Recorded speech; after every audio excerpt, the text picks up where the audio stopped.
with the exercises, and we're on to exercise 11.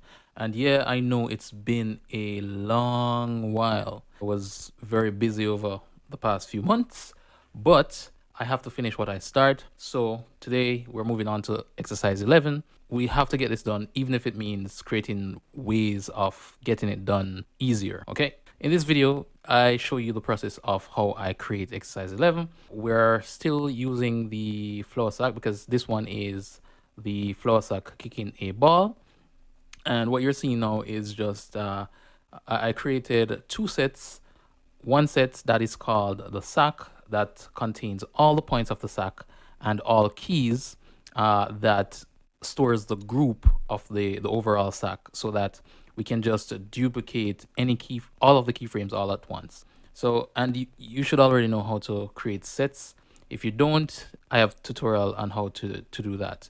All this is not necessary, but it does make the process easier, or make my workflow easier at least. All right, so the floor sack will be kicking the ball. So all I'm going to be doing is duplicating keyframes and changing the shape, as you've seen a lot in the previous exercises. Okay, so we're just going to create a few shapes here and have the floor sack kick the ball.